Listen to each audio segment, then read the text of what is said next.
एक वृत्त का क्षेत्रफल 64 पाई वर्ग मीटर है, तो वृत्त की त्रिज्या क्या है? वृत्त की त्रिज्या नहीं मालूम तो लिखना। त्रिज्या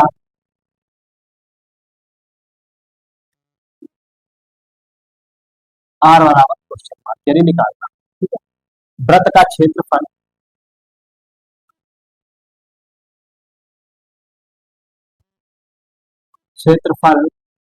बराबर दिया है 64 पाई। ठीक, और वृत्त का क्षेत्रफल के लिए सूत्र क्या होता है? पाई आर स्क्वायर। ठीक है, तो रखते हैं पाई आर स्क्वायर बराबर 64 पाई। ठीक है, तो पाई से पाई कट जाएगा, क्या बचेगा? आर स्क्वायर बराबर 64। और 64 जो है किसका वर्ग होता है? 8 का। 8 गुणे 8, 8 अठे 64। तो आर स्क्वायर बराबर 8 का वर्ग यानी वर्गमूल ले लेते हैं, तो आर बराबर 8 मीटर। यहाँ पे लिखते हैं वर्गमूल, यानी आर स्क्वायर बराबर 8 का वर्ग यानी वर्गमूल लिया। हर बार लिखने की जरूरत नहीं है फिलहाल, तो वर्गमूल लेते हैं, तो आर बराबर 8। ठीक, तो लिखते हैं त्रिवृत्त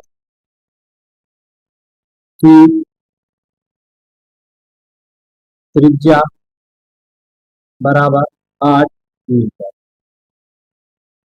ठीक है, यानी एक वृत्त का क्षेत्रफल 64 पाई वर्ग मीटर है, तो वृत्त की त्रिज्या ज्ञात करें। यानी त्रिज्या आर बराबर क्वेश्चन मार्क में निकालनी है। तो वृत्त का क्षेत्रफल 64 पाई दिया है, और वृत्त का क्षेत्रफल के लिए सूत्र क्या होता है? पाई आर स्क्वायर। तो पाई से पाई कटा, आर स्क्वायर बराबर 64। 64 किसका वर्ग होता है? 8 का। तो वर्गमूल लिया, तो आर आर बराबर 8। तो वृत्त की त्रिज्या 8 मीटर। इस प्रकार से अगर क्वेश्चन में त्रिज्या दी गई है, क्षेत्रफल या परिधि पूछा जा रहा, तो उसको आसानी से निकाल सकते हैं। अगर क्षेत्रफल दिया गया है तो उसमें त्रिज्या को आसानी से निकाल सकते हैं।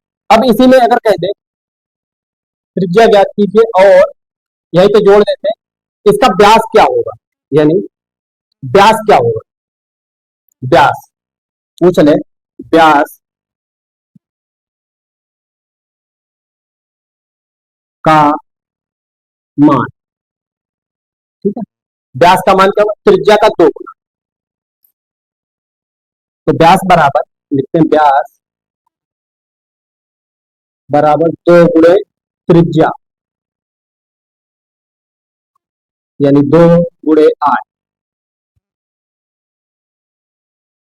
8 दूनी 16, यानी व्यास क्या हो गया हमारा? 16।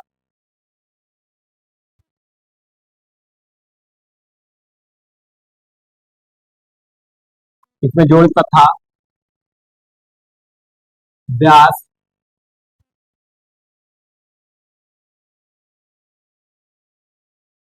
व्यास क्या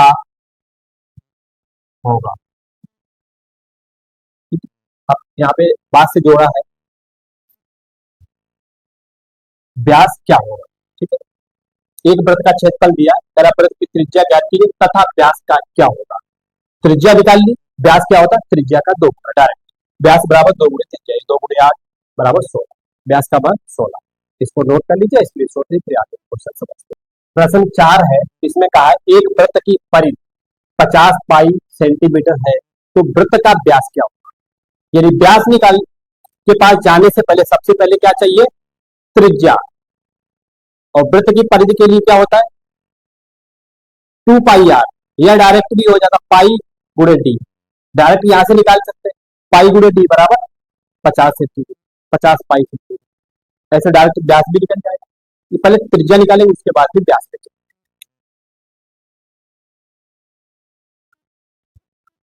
वृत्त लिखते त्रिज्या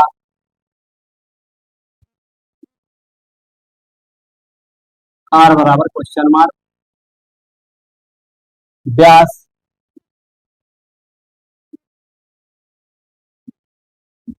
बराबर क्वेश्चन मार्क। ठीक है, सबसे पहले निकालना है क्या?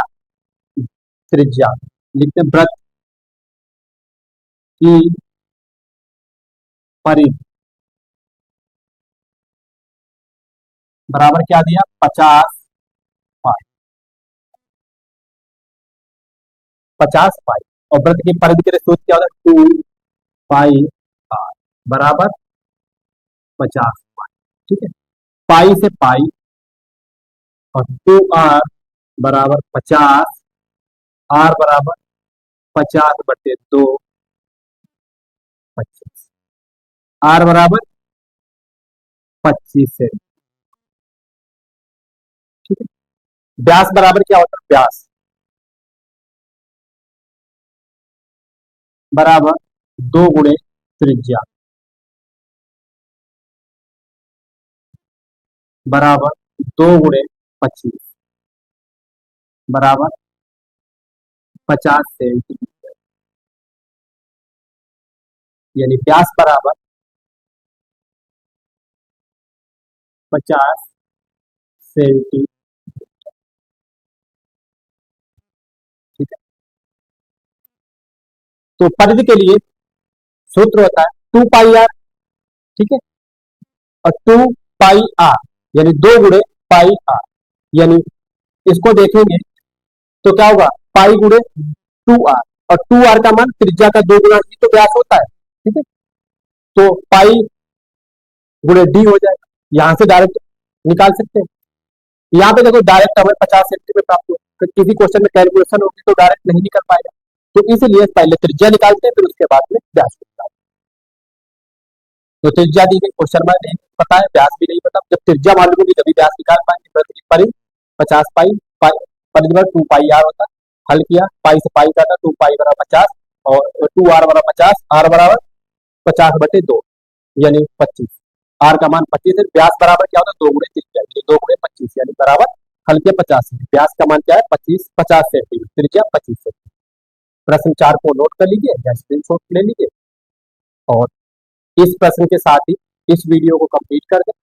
फिर अगली वीडियो में प्रश्नावली 12.1 यानी वृत्तों से संबंधित क्षेत्रफल की प्रश्नावली 12.1 की शुरुआत करेंगे। इसमें